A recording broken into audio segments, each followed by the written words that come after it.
നിങ്ങൾക്കറിയാമോ ആരാണ് ഈ ജഡ്ജിയമ്മാവനെന്ന്?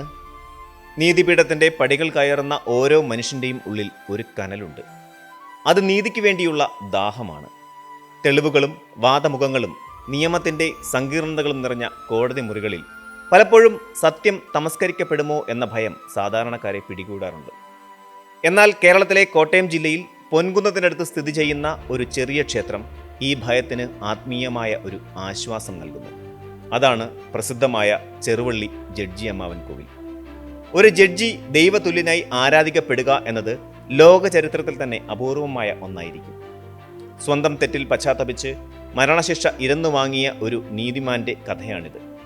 നിയമവും ആത്മീയതയും ചരിത്രവും കെട്ടുപിണഞ്ഞു കിടക്കുന്ന ജഡ്ജിയമ്മാവൻ കോവിലിൻ്റെ ഐതിഹ്യവും പ്രാധാന്യവും നമുക്ക് വിശദമായൊന്ന് പരിശോധിക്കാം.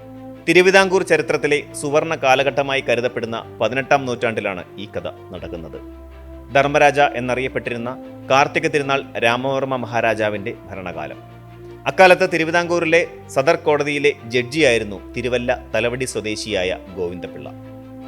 രാമവർമ്മപുരത്തു മഠത്തിലെ അംഗമായിരുന്ന അദ്ദേഹം തികഞ്ഞ സംസ്കൃത പണ്ഡിതനും ധർമ്മശാസ്ത്രങ്ങളിൽ അഗാധമായ കഴിവുമുള്ളയാളായിരുന്നു. നീതി നിർവഹണത്തിൽ വിട്ടുവീഴ്ചയില്ലാത്ത വ്യക്തിത്വമായിരുന്നതിനാൽ മഹാരാജാവിന് അദ്ദേഹത്തോട് വലിയ ബഹുമാനമായിരുന്നു. സത്യസന്ധതയുടെ പര്യായമായാണ് ഗോവിന്ദപിള്ള അക്കാലത്ത് അറിയപ്പെട്ടിരുന്നത്. ജഡ്ജി ഗോവിന്ദപിള്ളയുടെ ജീവിതം മാറിമറിഞ്ഞത് ഒരു രാത്രിയിലെ നിർഭാഗ്യകരമായ സംഭവത്തോടു കൂടിയാണ്. അദ്ദേഹത്തിൻ്റെ പ്രിയപ്പെട്ട അനന്തരവനായിരുന്നു പത്മനാഭപിള്ള. അമ്മാവനെ അങ്ങേയറ്റം ബഹുമാനിച്ചിരുന്ന പത്മനാഭപിള്ള തൻ്റെ പ്രണയവിവാഹത്തിന് അമ്മാവൻ്റെ സമ്മതം വാങ്ങാൻ ഭയപ്പെട്ടിരുന്നു. കുടുംബവുമായി അത്ര നല്ല ബന്ധത്തിലല്ലാത്ത ഒരു തറവാട്ടിലെ പെൺകുട്ടിയുമായിട്ടായിരുന്നു പത്മനാഭപിള്ള പ്രണയത്തിലായത്. ഈ വിഷയം അമ്മാവനോട് നേരിട്ട് അവതരിപ്പിക്കാൻ ധൈര്യമില്ലാത്തതിനാൽ അദ്ദേഹം അമ്മാവിൻ്റെ ഭാര്യയായ ജാനകിയമ്മയുടെ സഹായം തേടി. ഒരു രാത്രിയിൽ ജഡ്ജി തൻ്റെ ഔദ്യോഗിക മുറിയിൽ കേസുകൾ പഠിച്ചുകൊണ്ടിരിക്കുമ്പോൾ പത്മനാഭപിള്ള രഹസ്യമായി വന്ന് അമ്മായിയോട് തൻ്റെ പ്രണയകാര്യം വിവരിച്ചു. വികാരാധീനയായ അനന്തരവനെ ജാനകിയമ്മ തലയിൽ തലോടി ആശ്വസിപ്പിച്ചു. ഈ കാഴ്ച അപ്രതീക്ഷിതമായി മുറിക്ക് പുറത്തെത്തിയ ജഡ്ജി ഗോവിന്ദപിള്ള കാണാനിടയായി. തൻ്റെ ഭാര്യയും അനന്തരവനും തമ്മിൽ അവിഹിത ബന്ധമാണെന്ന് അദ്ദേഹം തെറ്റിദ്ധരിച്ചു. കോപാന്തനായ അദ്ദേഹം ഒന്നും ആലോചിക്കാതെ ചുവരിലിരുന്ന വാളെടുത്ത് അനന്തരവന്റെ ശിരസറത്തു. നിമിഷനേരം കൊണ്ട് ഒരു ജീവൻ പൊലിഞ്ഞു. എന്നാൽ സത്യം തിരിച്ചറിഞ്ഞപ്പോൾ അദ്ദേഹം തകർന്നുപോയി. തൻ്റെ വിധി നിർണയത്തിൽ പറ്റിയ ഏറ്റവും വലിയ പിഴവായിരുന്നു അത്.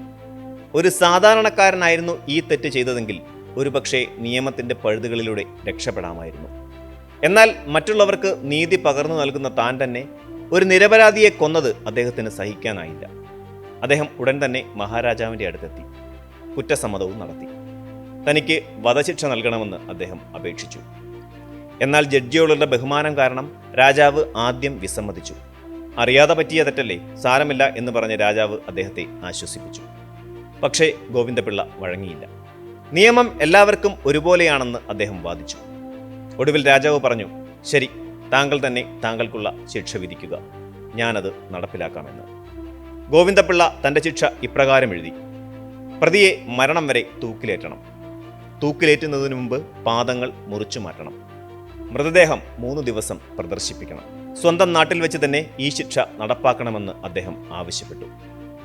1778 തിരുവല്ലയ്ക്കടുത്തുള്ള മുകളടി പുരയിടത്തിൽ വെച്ച് ഈ ശിക്ഷ നടപ്പാക്കി. നീതിക്ക് വേണ്ടി സ്വന്തം ജീവൻ ബലി നൽകിയ ആ ജഡ്ജി അതോടെ ചരിത്രമായി. ദുർമരണം സംഭവിച്ച ഗോവിന്ദപിള്ളയുടെ ആത്മാവ് മോക്ഷം ലഭിക്കാതെ അലഞ്ഞു തിരിയുകയും നാട്ടിൽ പല അനർത്ഥങ്ങൾ സംഭവിക്കുകയും ചെയ്തു എന്നാണ് പറയപ്പെടുന്നത്. പ്രശ്നചിന്തയിലൂടെ ജഡ്ജിയുടെ ആത്മാവിനെ ശാന്തനാക്കാൻ ചെറുവള്ളി ഭഗവതി ക്ഷേത്രത്തിന്റെ സവിധത്തിൽ കുടിയിരുത്താൻ തീരുമാനിച്ചു. ചെങ്ങന്നൂർ വഞ്ചിപ്പുഴ തമ്പുരാന് മാർത്താണ്ഡവർമ്മ മഹാരാജാവ് കരമൊഴിവാക്കി കൊടുത്തിരുന്ന സ്ഥലത്താണ് ചെറുവള്ളിക്കാവ് സ്ഥിതി ചെയ്തിരുന്നത്. അവിടെ ജഡ്ജിയമ്മാവന് തമ്പുരാന്റെ അനുവാദത്തോടെ ഒരു പ്രതിഷ്ഠയും നടത്തി. ചെറുവള്ളി പയ്യമ്പള്ളി കുടുംബസ്ഥാനത്താണ് അദ്ദേഹത്തെ പ്രതിഷ്ഠിച്ചത്. പിന്നീട് അദ്ദേഹത്തിന്റെ പിന്മുറക്കാരാണ് 1978 ശ്രീകോവിലിനോട് കൂടിയ ക്ഷേത്രമായി പണിതത്. അറുകൊല സങ്കല്പത്തിലാണ് ഈ പ്രതിഷ്ഠ. കാലക്രമേണ ഭക്തർക്ക് അഭയമേകുന്ന ജഡ്ജിയമ്മാവനായി അദ്ദേഹം മാറുകയായിരുന്നു. അദ്ദേഹത്തോടൊപ്പം വധിക്കപ്പെട്ട അനന്തരവൻ പത്മനാഭപിള്ളയെ തിരുവല്ല പനയനാർക്കാവിൽ പ്രതിഷ്ഠിച്ചതായും വിശ്വസിക്കപ്പെടുന്നു. മറ്റ് ക്ഷേത്രങ്ങളിൽ നിന്നും വ്യത്യസ്തമായ പല ആചാരങ്ങളും ഇവിടെയുണ്ട്. പ്രധാന ക്ഷേത്രത്തിലെ ദീപാരാധനയും അത്താഴപൂജയും കഴിഞ്ഞ് നട അടച്ച ശേഷമാണ് ജഡ്ജിയമ്മാവൻ കോവിൽ തുറക്കുന്നത്. സാധാരണ രാത്രി 8 മണിക്കും 8:30ക്കും ഇടയിലാണ് ഈ സമയം. അരിയടയാണ് ഇവിടുത്തെ പ്രധാന വഴിപാട്. കൂടാതെ കരിക്ക്, വെറ്റില, അടയ്ക്ക എന്നിവ സമർപ്പിക്കുന്ന കുടിക്കാൻ കൊടുക്കൽ എന്ന ചടങ്ങും ഇവിടെയുണ്ട്. ഭക്തർക്ക് തന്നെ ചില കർമ്മങ്ങളിൽ പങ്കാളികളാകാം. ശാന്തിക്കാരൻ നിവേദ്യം അർപ്പിച്ചു കഴിഞ്ഞാൽ ഉടൻ തന്നെ നടയടയ്ക്കുന്നതാണ് രീതി. ന്യായമായ കാര്യത്തിനു വേണ്ടി കോടതിയിൽ പോരാടുന്നവർക്ക് ജഡ്ജിയമ്മാവൻ തുണയാകുമെന്നാണ് വിശ്വാസം. പ്രമുഖരായ പലരും ഇവിടെ എത്തി പ്രാർത്ഥിച്ചിട്ടുണ്ട്. 2013 IPL വാതുവെപ്പ് കേസിൽ കുടുങ്ങിയ ക്രിക്കറ്റ് താരം ശ്രീശാന്ത് വലിയ പ്രതിസന്ധിയിലായിരുന്നു. ജയിൽ മോചിതനായ ശേഷം അദ്ദേഹം ഇവിടെ എത്തി വഴിപാടുകൾ നടത്തി. പിന്നീട് കോടതി അദ്ദേഹത്തെ എല്ലാ കുറ്റങ്ങളിൽ നിന്നും വെറുതെ വിട്ടു. നടി ആക്രമിക്കപ്പെട്ട കേസുമായി ബന്ധപ്പെട്ട് നിയമ പോരാട്ടം നടത്തുന്നതിനിടയിൽ നടൻ ദിലീപ് 2022 ഇവിടെ ദർശനം നടത്തിയിരുന്നു.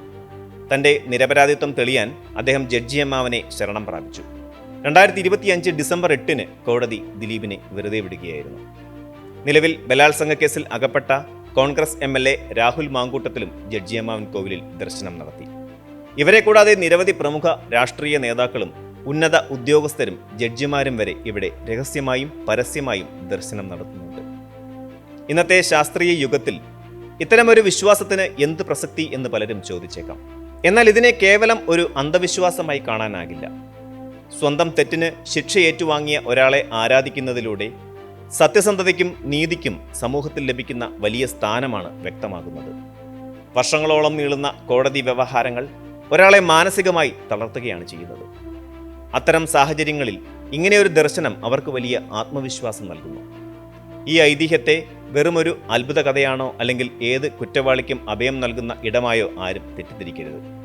നിങ്ങൾ നീതിയുടെ പക്ഷത്താണെങ്കിൽ ജഡ്ജിയമ്മാവൻ നിങ്ങളെ തുണയ്ക്കും എന്ന സങ്കല്പം തെറ്റ് ചെയ്യാൻ ആളുകളെ പ്രേരിപ്പിക്കില്ല, മറിച്ച് സത്യം പറയാൻ പ്രേരിപ്പിക്കുന്നു. അധർമ്മത്തിന് കൂട്ടുനിൽക്കുന്ന ഒരാൾക്കും ഇവിടെ മാപ്പില്ല എന്നതാണ് വസ്തുത. മറിച്ച് താൻ നിരപരാധിയാണെന്നും തൻ്റെ ഭാഗത്താണ് ന്യായമെന്നും ഉറച്ച ബോധ്യമുള്ളവർക്ക് മാത്രം ലഭിക്കുന്ന ഒരു ആത്മീയ പിന്തുണയാണിത്. നിയമ പോരാട്ടങ്ങളുടെ കഠിന വഴിയിൽ മനസ്സ് തളരുമ്പോൾ സത്യത്തിനു വേണ്ടി സ്വന്തം ജീവിതം ബലി നൽകിയ ഒരു നീതിമാന്റെ അനുഗ്രഹം കൂടെ ഉണ്ടാകുമെന്ന വിശ്വാസം നൽകുന്ന ഊർജം ഒട്ടും ചെറുതല്ല.